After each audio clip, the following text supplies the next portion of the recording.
INB news కి స్వాగతం. Bulletin లో ముందుగా హెడ్లైన్స్.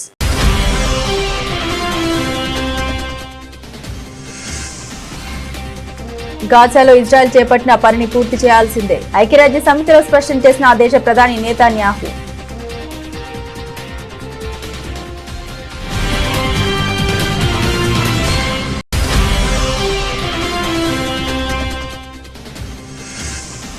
ఉగ్రవాదాన్ని కీర్తించడమే మీ పని. ఐరాసలో పాక్ ను ఏకిపారేసిన భారత్. ఒసామా బిన్ లాడెన్ కు ఆశ్రయం ఇచ్చిన విషయం గుర్తు చేసిన దౌత్యవేత్త.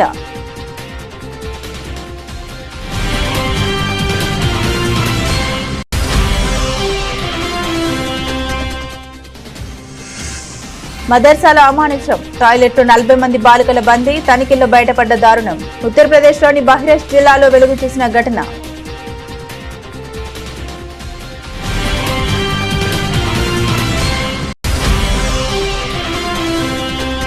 బీసీసీఐ అస్సాం క్రికెట్ అసోసియేషన్ సహకారంతో ఐసీసీ మహిళల ప్రపంచ కప్ 2025 ప్రారంభ మ్యాచ్ వేడుకలను సెప్టెంబర్ 28న గౌహతిలో నిర్వహిస్తున్నట్టు తెలిపిన బీసీసీఐ కార్యదర్శి దేవజిత్ సైకియా.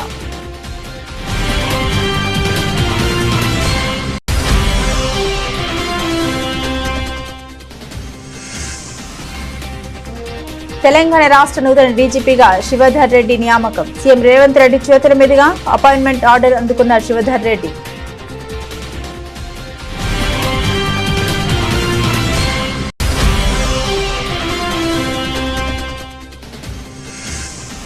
కూటమి ప్రభుత్వంలో 15 నెలల్లో 4.71 లక్షల ఉద్యోగాలు ఇచ్చామన్న సీఎం చంద్రబాబు. ఉద్యోగ వివరాలతో త్వరలో ప్రత్యేక పోర్టల్ ఏర్పాటు చేయనున్నట్లు వెల్లడి.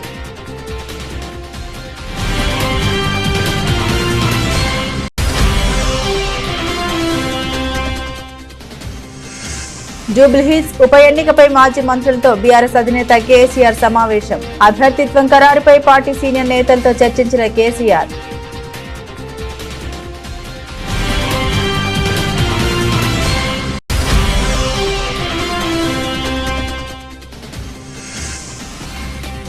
బాలకృష్ణ ఏమైనా పుడింగ్ అనుకుంటున్నాడా? బొత్స తీవ్ర ఆగ్రహం. చిరంజీవి వ్యాఖ్యలను జనసేన ఎందుకు ఖండించడం లేదని ప్రశ్న.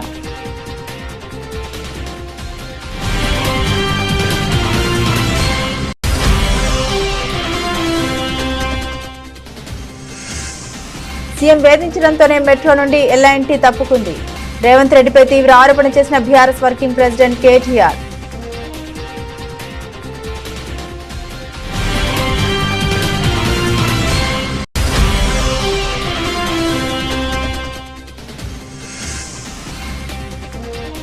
బాలకృష్ణపై తీవ్ర స్థాయిలో విరుచుకుపడ్డ మాజీ మంత్రి జోగి రమేష్. చంద్రబాబుకు తొత్తుగా మారారని విమర్శ.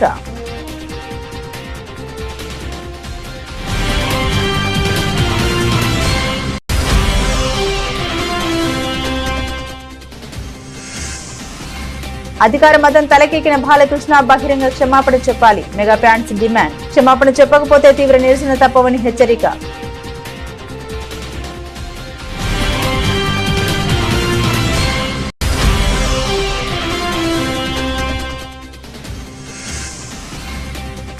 సూపర్ ఓవర్లో థ్రిల్లింగ్ విక్టరీ. శ్రీలంకపై నెగ్గిన భారత్. నామమాత్రపు మ్యాచ్లోనూ తగ్గని ఉత్కంఠ.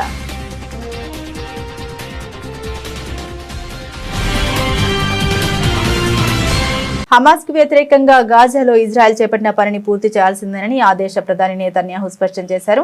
గాజాలో వినాశకరమైన యుద్ధాన్ని ఆపడానికి నిరాకరించడంపై అంతర్జాతీయంగా ఒంటరి అవుతున్నప్పటికీ తాను వెనక్కి తగ్గేదే లేదని, తన వైఖరిలో మార్పు రాదని నెతన్యాహు శుక్రవారం ఐరాస సర్వప్రతినిధి సమావేశంలో తేల్చి చెప్పారు. ప్రసంగానికి ఆయన సిద్ధమవుతుండగానే పలు దేశాల ప్రతినిధులు సమావేశం నుండి వాకౌట్ చేయడం కనిపించింది. అయినప్పటికీ నెతన్యాహు తన ప్రసంగాన్ని ప్రారంభించగానే హాల్లో అర్థం కాని అరుపులు ప్రతిధ్వనించాయి. అదే సమయంలో ఆయన ప్రసంగానికి ప్రోత్సాహకరంగా కొన్ని వర్గాల నుండి చప్పట్లు మోగాయి. ఈ సందర్భంగా ఆయన తన ప్రసంగంలో అమెరికా అధ్యక్షుడు డొనాల్డ్ ట్రంప్ పై పలుసార్లు ప్రశంసలు కురిపించారు. హమాస్ అంతానికి గాజాలో తాము ప్రారంభించిన పనిని పూర్తి చేయడానికి కృతనిశ్చయంతో ఉన్నట్టు తెలిపారు. If Hamas agrees to our demands, the war could end right now. Gaza would be demilitarized, Israel would retain overriding security control, and a peaceful civilian authority would be established by Gazans and others committed to peace with Israel. And of course, you understand that The war in Gaza has affected every Israeli. But I'm sure there are people in New York or in London or in Melbourne and elsewhere who are probably thinking, what does all of this have to do with me? And the answer is everything. Because our enemies are your enemies. So let's do something else, first at the UN. Let's do a pop quiz. And raise your hand if you know the answer. Here's the first question. Who shouts death to America? Is it A, Iran, B, Hamas, C, Hezbollah, D, the Houthis, or E, all of the above? All of the above. Correct. All of the above. Second question. Who has murdered Americans and Europeans in cold blood? Is it A, Al-Qaeda, B, Hamas, C, Hezbollah, D, Iran, or E, all of the above? Correct. Again. So here's the point I wanted to make. Our enemies hate all of us with equal venom. They want to drag the modern world back to the past, to a dark age of violence, fanaticism, and terror. I think many of you are already feeling in your own societies the radical Islamist surge. You know, I'm sure you do, you know deep down that Israel is fighting your ఐక్యరాజ్య సమితి వేదికగా పాకిస్తాన్ ప్రధాని షహబాజ్ షరీఫ్ చేసిన వ్యాఖ్యలపై భారత్ తీవ్ర స్థాయిలో మండిపడింది. పాక్ ప్రధాని ప్రసంగం అసంబద్ధమైన నాటకమని, ఉగ్రవాదాన్ని కీర్తించడం వారి విదేశాంగ విధానంలో భాగమని భారత్ ఘాటుగా బదులిచ్చింది. శనివారం ఐక్యరాజ్య సమితి సర్వసభ్య సమావేశంలో పాక్ ప్రధాని షహబాజ్ షరీఫ్ కశ్మీర్ అంశాన్ని సింధు జలాల ఒప్పందాన్ని ప్రస్తావించారు. పాక్ ప్రధాని ప్రసంగం అనంతరం భారత్ తన రైట్ ఆఫ్ రిప్లై హక్కును వినియోగించుకుంది. భారత దౌత్యవేత్త పెటల్ గహ్లట్ మాట్లాడారు. పాక్ వాదన తీవ్రంగా తిప్పికొట్టారు. ఈ సభ ఉదయం పాకిస్తాన్ ప్రధాని నుండి ఓ హాస్యాస్పద నాటకాన్ని చూసింది.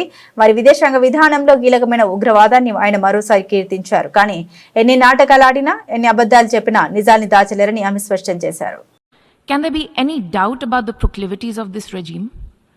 The Prime Minister of Pakistan also advanced a bizarre account of the recent conflict with India. The record on this matter is clear.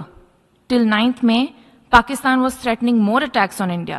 But on 10th May, its military pleaded with us directly for a cessation to the fighting. The intervening event was the destruction caused to multiple Pakistani air bases by Indian forces. The pictures of that damage are, of course, publicly accessible. If destroyed runways and burnt out hangars look like victory, as the Prime Minister claimed, Pakistan is welcome to enjoy it.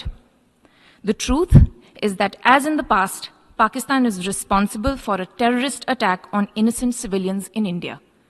We have exercised the right to defend our people against such actions and have brought the organizers and perpetrators to justice. The Pakistani Prime Minister has spoken about Uttar Pradesh లో దారుణమైన ఘటన ఒకటి వెలుగులోకి వచ్చింది. అక్రమంగా నడుపుతున్న ఓ మదర్సాలో తనిఖీలకు వెళ్లిన అధికారులకు దిగ్భ్రాంతికర దృశ్యం ఎదురైంది. టెర్రస్ పై ఉన్న ఓ మరుగుదొడ్డిలో ఏకంగా 40 మంది బాలికల్ని బంధించి ఉంచిన అమానుషం బయటపడింది. అధికారుల రాకను గమనించిన నిర్వాహకులు బాలికలను దాచిపెట్టేందుకు గాను ఈ దారుణానికి పాల్పడ్డట్లు తెలుస్తోంది. వివరాల్లోకి వెళ్తే బహిరజ్ జిల్లా పరిధిలోని పహల్వారా గ్రామంలో 3 అంతస్తుల భవనంలో గత 3 ఏళ్లుగా ఓ మదర్సాను ఎలాంటి రిజిస్ట్రేషన్ లేకుండా అక్రమంగా నిర్వహిస్తున్నారని అధికారులకు ఫిర్యాదులు అందాయి.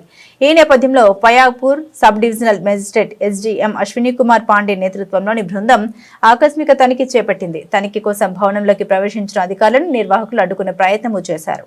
ముఖ్యంగా పై అంతస్తుకు వెళ్లకుండా నిలువరించారు. దీంతో అనుమానం వచ్చిన అధికారులు పోలీసుల సహాయంతో పైకి వెళ్లారు. అక్కడ టెర్రస్ పై ఉన్న ఓ టాయిలెట్ కు బయట నుండి తాళం వేసి ఉండడాన్ని గమనించారు. మహిళా పోలీసుల సమక్షంలో ఆ తాళాన్ని పగులగొట్టి చూడగా లోపల ఉన్న దృశ్యం అందరినీ కలిచివేసింది. 9 నుండి 14 సంవత్సరాల వయసున్న సుమారు 40 మంది బాలికలు భయంతో వణికిపోతూ కనిపించారు. వారిని బయటకు తీసుకురాగా తీవ్రమైన భయాందోళనతో ఎవరూ మాట్లాడలేకపోయారని అధికారులు తెలిపారు. ఈ ఘటనపై ఎస్డీఎం అశ్విని కుమార్ పాండే స్పందించారు. మదర్సా రిజిస్ట్రేషన్ మరియు దాని చట్టబద్ధతపై నివేదిక ఇవ్వాలని జిల్లా మైనార్టీ సంక్షేమ అధికారి మహమ్మద్ ఖలీద్ ను ఆదేశించినట్టు తెలిపారు. అయితే ఈ విషయంపై తమకు ఇప్పటి వరకు ఎటువంటి ఫిర్యాదు అందలేదని, ఒకవేళ ఎవరైనా ఫిర్యాదు చేస్తే చట్ట ప్రకారం కఠిన చర్యలు తీసుకుంటామని ఓ పోలీస్ అధికారి వివరించారు. ఈ ఘటనపై అధికారులు లోతుగా దర్యాప్తు చేపట్టారు.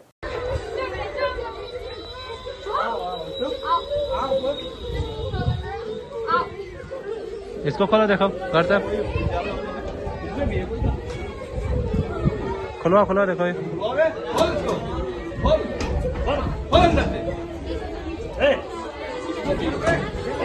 रुको ये रुको बेटे బీసీసీఐ అస్సాం క్రికెట్ అసోసియేషన్ సహకారంతో ఐసీసీ మహిళల ప్రపంచ కప్ 2025 ప్రారంభ మ్యాచ్ మరియు వేడుకలను సెప్టెంబర్ 28న గౌహతిలో నిర్వహిస్తున్నట్లు బీసీసీఐ కార్యదర్శి దేవజిత్ సైకియా తెలిపారు.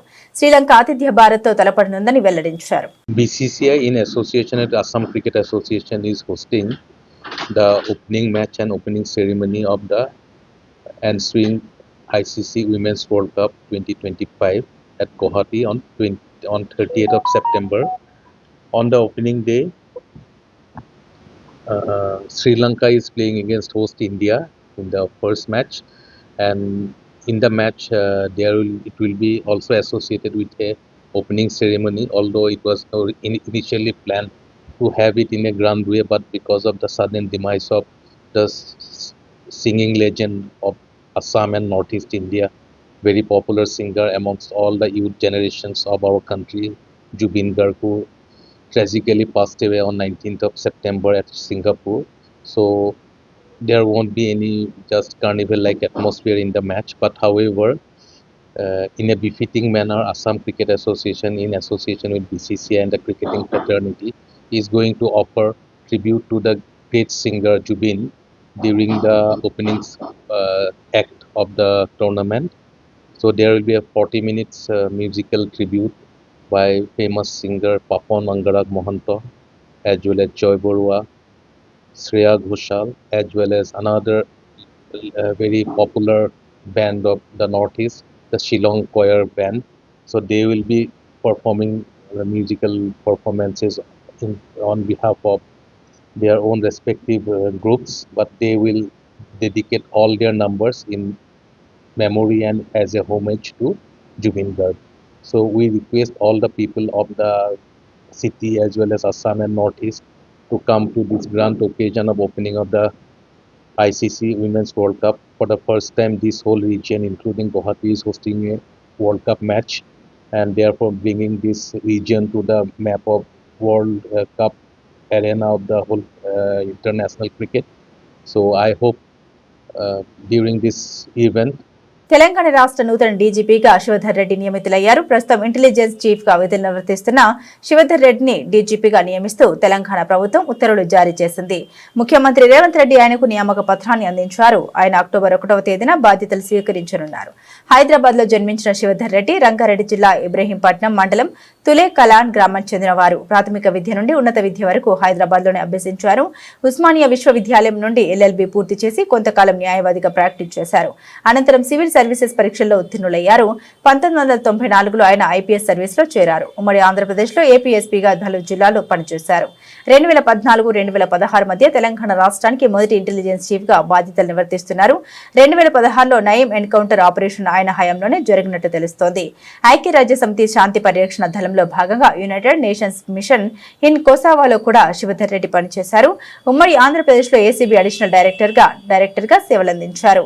2023లో కాంగ్రెస్ ప్రభుత్వం అధికారంలోకి వచ్చాక ఆయన తిరిగి ఇంటెలిజెన్స్ చీఫ్ గా నియమితులయ్యారు. రాష్ట్రంలో పెట్టుబడులు, మౌలిక సదుపాయాల కల్పన, ఉపాధి అవకాశాలపై శాసనసభలో ఏపీ సీఎం చంద్రబాబు ప్రసంగించారు.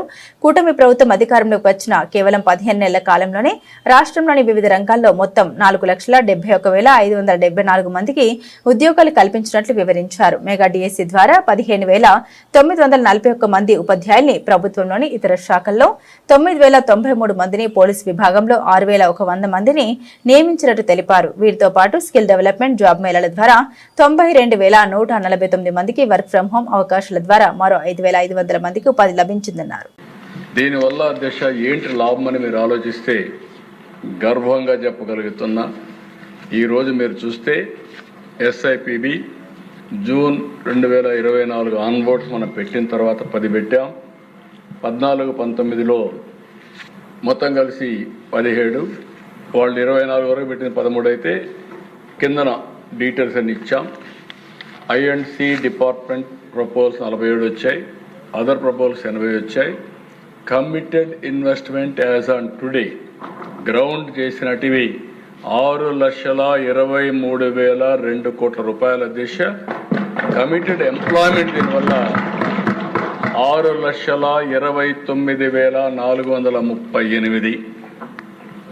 14-19 తెలుగుదేశం హయాంలో మీరు చూస్తే ఆ రోజు 17 SIPB మీటింగ్లు, INC department proposals 87, other proposals 35, committed అప్పట్లో 2,55,910. జూబ్లీహిల్స్ అసెంబ్లీ నియోజకవర్గ బీఆర్ఎస్ పార్టీ ఎమ్మెల్యే అభ్యర్థిగా మాగంటి సునీత గోపీనాథ్ పేరును ఆ పార్టీ అధినేత కేసీఆర్ ఖరారు చేశారు.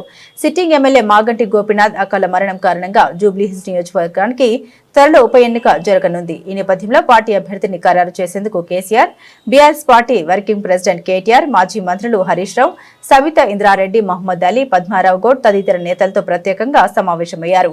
పార్టీ అభ్యర్థి ఎంపికపై పార్టీ నేతలతో కేసీఆర్ సుదీర్ఘంగా చర్చించారు. పలువురు అభ్యర్థిత్వాలపై లోతుగా పరిశీలించారు. వచ్చే ఉప ఎన్నికల్లో ఎవరిని నిలబెడితే సానుకూల ఫలితం వస్తుంది, దానికి సరైన అభ్యర్థి ఎవరు, అధికారంలో ఉన్న కాంగ్రెస్ పార్టీ బలాలు, బలహీనతలు వంటి పలు అంశాలపై అన్ని కోణాల్లో చర్చించారు. సుదీర్ఘంగా సాగిన ఈ సమావేశంలో పార్టీ సీనియర్ నేతగా జూబ్లీహిల్స్ నియోజకవర్గ ప్రజల అభిమాన నాయకుడిగా స్థానం సంపాదించుకున్న మాగంటి గోపీనాథ్ సతీమణి మాగంటి సునీత గోపీనాథ్కే టికెట్ ఇవ్వాలని కేసీఆర్ నిర్ణయించారు. చిత్తశుద్ది కలిగిన నిస్వార్థ నేతగా మాగంటి గోపీనాథ్ పార్టీకి ప్రజలకు చేసిన సేవలకు గుర్తింపుగా వారి కుటుంబానికి అవకాశం ఇవ్వాలని నిర్ణయించారు. టీడీపీ ఎమ్మెల్యే నందమూరి బాలకృష్ణపై వైసీపీ సీనియర్ నేత, మండలి ప్రతిపక్ష నేత బొత్స సత్యనారాయణ తీవ్రస్థాయిలో విరుచుకుపడ్డారు. ఏపీ అసెంబ్లీలో బాలకృష్ణ చేసిన వ్యాఖ్యలు రాజకీయంగా దుమారం రేపిన నేపథ్యంలో బొత్స ఘాటుగా స్పందించారు. బాలకృష్ణ ఏమైనా పుడింగి అనుకుంటున్నారని ఆయన తీవ్రంగా మండిపడ్డారు. ఏం చూసుకుని అంత అహంభావం ప్రదర్శిస్తున్నారని ఆగ్రహాన్ని వ్యక్తం చేశారు బొత్స. ఒక మాజీ ముఖ్యమంత్రిని, ఒక అగ్రకథ నాయకుడిని ఉద్దేశించి సభలో ఆ విధంగా మాట్లాడడం ఎంతవరకు సమంజసమని బొత్స ప్రశ్నించారు. మెగాస్టార్ చిరంజీవిని అన్ని మాటలు అంటుంటే జనసేన పార్టీ ఎందుకు మౌనంగా ఉందని ఆయన నిలదీశారు. బాలకృష్ణ వ్యాఖ్యలను ఆయన సొంత పార్టీ అయిన టీడీపీ కూడా ఎందుకు ఖండించలేదని ఆయన ప్రశ్నించారు. పెద్ద పెద్ద మాటలు చెప్పే శాసనసభ స్పీకర్ బాలకృష్ణ వ్యాఖ్యల్ని ఎందుకు ఖండించడం లేదని ఆయన సూటిగా ప్రశ్నించారు. ఈ వ్యాఖ్యల వెనుక ఉన్న ఉద్దేశం ఏంటో తేలాలని బొత్స డిమాండ్ చేశారు. సిగ్గేస్తుందండి చెప్పడానికి. నిన్న అసెంబ్లీలో మీరు అడుగుతున్నారు కాబట్టి చెప్తున్నాను. ఆ మాటలు వినడానికి కానీ చూడడానికి కానీ సిగ్గుపడుతున్నాం. రికార్డులో ఉండి అసలు నాకు అనుభవం వస్తుంది. ఆయన మామూలుగా ఉన్నాడా, లేకపోతే ప్రభుత్వం చేస్తున్న కార్యక్రమాల్లో భాగంగా ఏదైనా వచ్చాడా, ఏంటండి ఇది?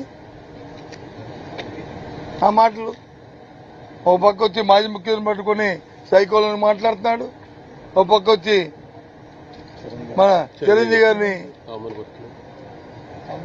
పెద్ద ఆయన ఇండస్ట్రీలోనే ఈ రాష్ట్రంలోనే ఒక మాజీ సెంట్రల్ మినిస్టర్ని పట్టుకొని ఈ రకంగా అవమానకరంగా మాట్లాడడం చాలా దురదృష్టం. ఇది ఎంత ఎందుకు అవుతుందంటే వాళ్ళ తాలూకా పార్టీకి ఉన్న అహంభావం, పార్టీలో ఉన్న అహంభావం, వాళ్ళ తాలూకా పొగరబోత్తరం. మమ్మల్ని ఎవరైనా ఏం చేస్తారులే, మమ్మల్ని ఎవరైనా ఏం పీకుతారులే చెప్పాడు కదండి లోకేష్ గారు, ఏం పీకుతారులేని.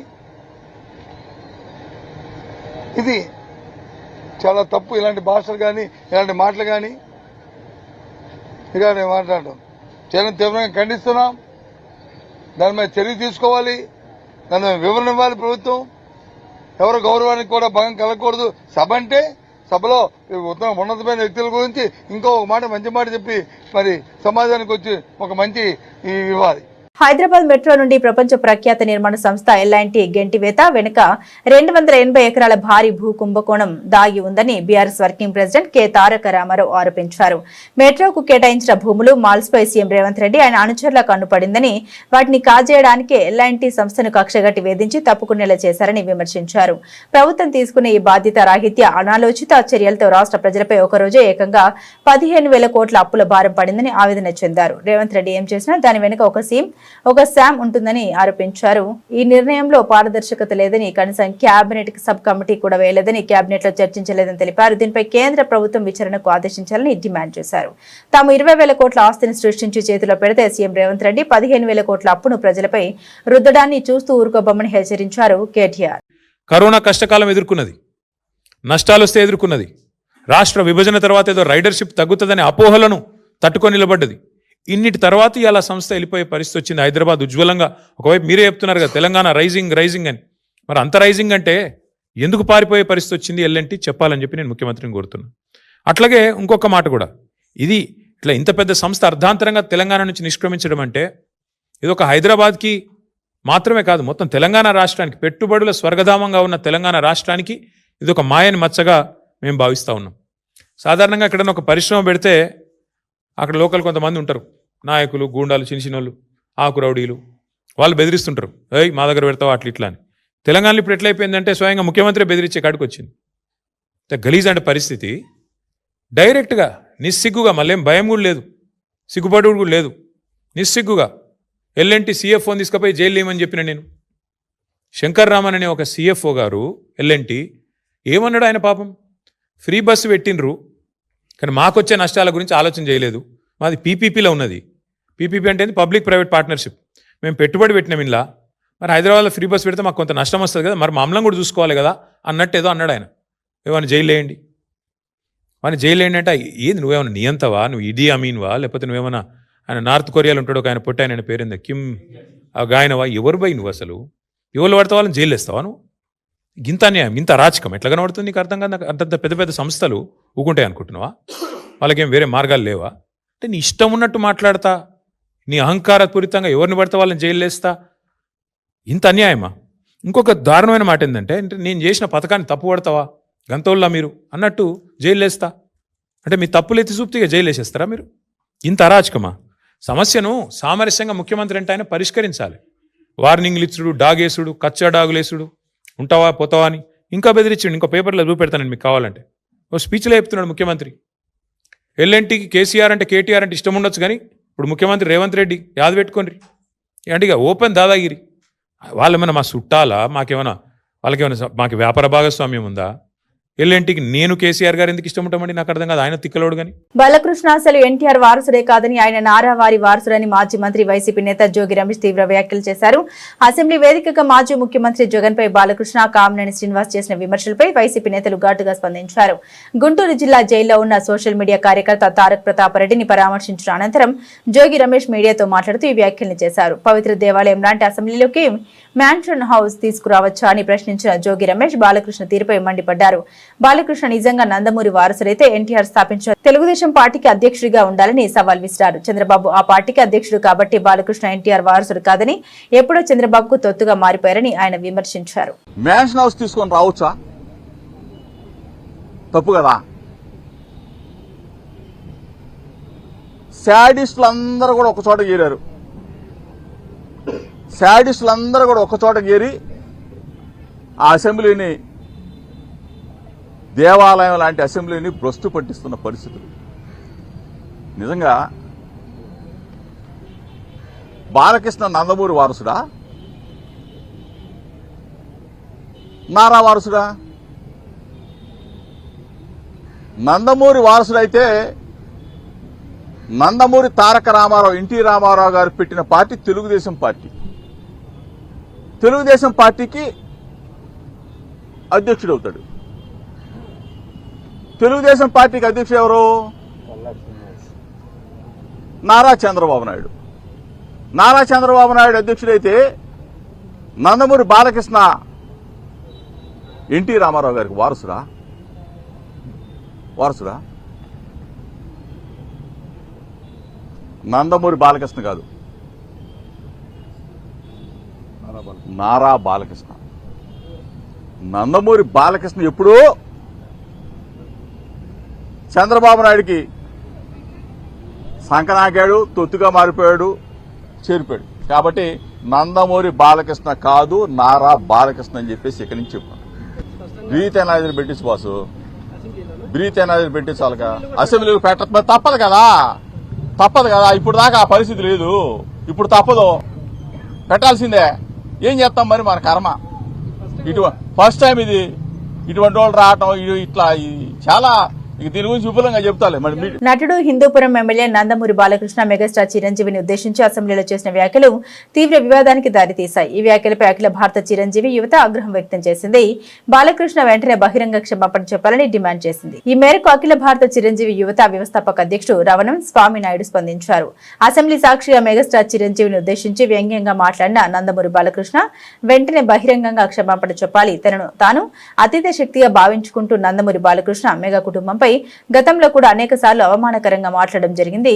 వివాదాలకు దూరంగా ఉండే మా చిరంజీవి ఎప్పుడు వాటిపై స్పందించలేదు. అభిమానులుగా మేము కూడా ఆయన మనసరిగి సంయమనం పాటించాం. బాలకృష్ణ కుటుంబం తీవ్ర వేధింపులకు గురై జైలు పాలైనప్పుడు మెగా కుటుంబం అండగా నిలిచింది. ఆయన కుటుంబం అధికారంలోకి రావడానికి కారణం మెగా కుటుంబం అండగా నిలవకపోయుంటే మీ పరిస్థితి ఎంత దారుణంగా ఉండేదో ఒక్కసారి ఊహించుకుంటే మంచిదని హితవు పలుకుతున్నాం. మరోసారి ఇటువంటి దుశ్చర్యకు పాల్పడితే మెగా అభిమానుల తీవ్ర ఆగ్రహాన్ని చవి చూడాల్సి ఉంటుంది. వెంటనే బాలకృష్ణ స్పందించి బహిరంగ క్షమాపణ తెలపాలని డిమాండ్ చేస్తున్నాం. లేని ఎడల బాలకృష్ణ ప్రజాక్షేత్రంలో తీవ్ర నిరసన ఎదుర్కోవాల్సిన పరిస్థితి వస్తుందని హెచ్చరిస్తున్నామంటూ అఖిల భారత చిరంజీవి యువత తరపున ఓ ప్రకటన చేశారు. ఆసియా కప్ సూపర్ 4 లో భాగంగా శ్రీలంకతో జరిగిన నామమాత్రపు మ్యాచ్ లో భారత్ అద్భుత విజయాన్ని అందుకుంది. శుక్రవారం రాత్రి దుబాయ్ అంతర్జాతీయ స్టేడియంలో పరుగుల వరద పారిన ఈ మ్యాచ్ టైగా ముగియడంతో ఫలితం కోసం సూపర్ ఓవర్ నిర్వహించాల్సి వచ్చింది. చివరి వరకు ఉత్కంఠభరితంగా సాగిన ఈ పోరులో టీమిండియాని విజయం వరించింది. భారత్ నిర్దేశించిన 203 పరుగుల భారీ లక్ష్య ఛేదంలో శ్రీలంక కూడా నిర్ణీత 20 ఓవర్లలో 5 వికెట్ల నష్టానికి 202 పరుగులు చేయడంతో మ్యాచ్ టైగా ముగిసింది. లంక ఇన్నింగ్స్ లో ఓపెనర్ పాతుం నిస్సంక అద్భుత సెంచరీతో చెలరేక కుషాల్ పెరీరా హాఫ్ సెంచరీతో రాణించాడు.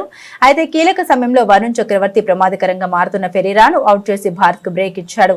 ఆ తర్వాత కుల్దీప్ యాదవ్, హర్షదీప్ సింగ్ కూడా వికెట్లు తీయడంతో లంక ఇన్నింగ్స్ నెమ్మదించింది. చివరి 2 ఓవర్లలో 23 పరుగులు అవసరం కాగా ఆఖరి ఓవర్లో సమీకరణం 12 పరుగులకు చేరుకుంది. హర్షిత్ రాణా వేసిన ఆ ఓవర్ తొలి బంతికే నిస్సంక అవుట్ అయిన లంక బ్యాటర్లు స్కోరును సమమం చేయగలిగారు. అనంతరం జరిగిన సూపర్ ఓవర్లో భారత బౌలర్ హర్షదీప్ సింగ్ మ్యాజిక్ చేశాడు. కేవలం 2 పరుగులు మాత్రమే ఇచ్చి 2 వికెట్లు పడగొట్టాడు. దీంతో భారత్ ముందు 3 పరుగుల స్వల్ప లక్ష్యం నిలిచింది. కెప్టెన్ సూర్యకుమార్ యాదవ్ ఎదుర్కొన్న తొలి బంతికి 3 పరుగులు రావడంతో భారత్ థ్రిల్లింగ్ విజయాన్ని సొంతం చేసుకుంది. బులెటిన్ ముగించే ముందు హెడ్లైన్స్ మరోసారి.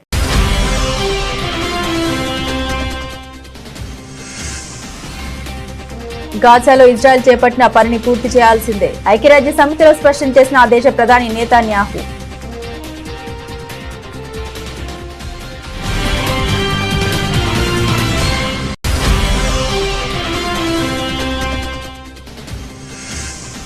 ఉగ్రవాదాన్ని కీర్తించడమే మీ పని, ఐరాసలో పాక్ ను ఏకిపారేసిన భారత్. ఒసామా బిన్ లాడెన్ కు ఆశ్రయం ఇచ్చిన విషయం గుర్తు చేసిన దౌత్యవేత్త.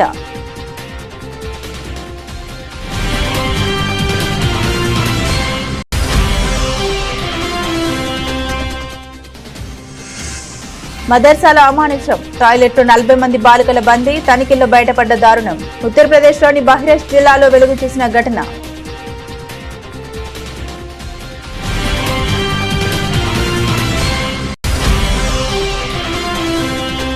బీసీసీఐ అస్సాం క్రికెట్ అసోసియేషన్ సహకారంతో ఐసీసీ మహిళల ప్రపంచ కప్ 2025 ప్రారంభ మ్యాచ్ వేడుకలను సెప్టెంబర్ 28న గౌహతిలో నిర్వహిస్తున్నట్టు తెలిపిన బీసీసీఐ కార్యదర్శి దేవజిత్ సైకియా.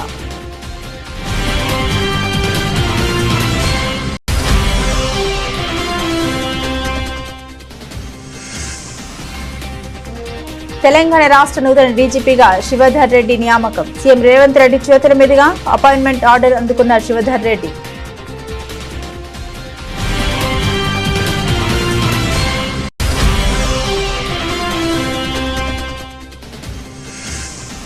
కూటమి ప్రభుత్వంలో 15 నెలల్లో 4.71 లక్షల ఉద్యోగాలు ఇచ్చామన్న సీఎం చంద్రబాబు. ఉద్యోగ వివరాలతో త్వరలో ప్రత్యేక పోర్టల్ ఏర్పాటు చేయనున్నట్లు వెల్లడి.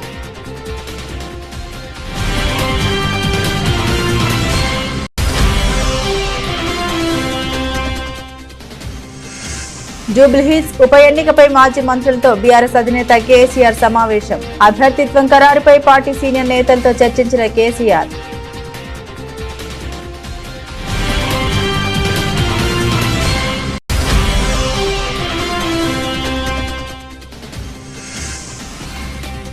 బాలకృష్ణ ఏమైనా పుడింగ్ అనుకుంటున్నాడా? బొత్స తీవ్ర ఆగ్రహం. చిరంజీవి వ్యాఖ్యలను జనసేన ఎందుకు ఖండించడం లేదని ప్రశ్న.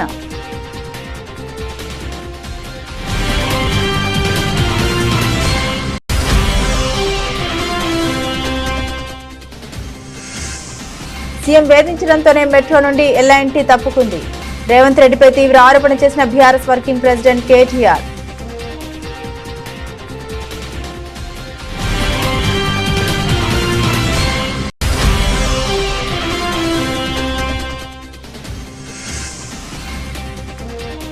బాలకృష్ణపై తీవ్ర స్థాయిలో విరుచుకుపడ్డ మాజీ మంత్రి జోగి రమేష్. చంద్రబాబుకు తొత్తుగా మారారని విమర్శ.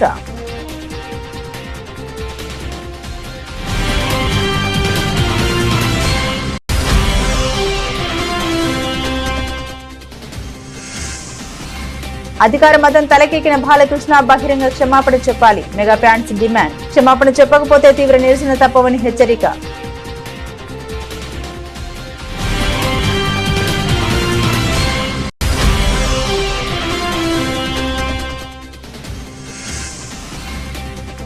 సూపర్ ఓవర్లో థ్రిల్లింగ్ విక్టరీ. శ్రీలంకపై నెగ్గిన భారత్. నామమాత్రపు మ్యాచ్లోనూ తగ్గని ఉత్కంఠ.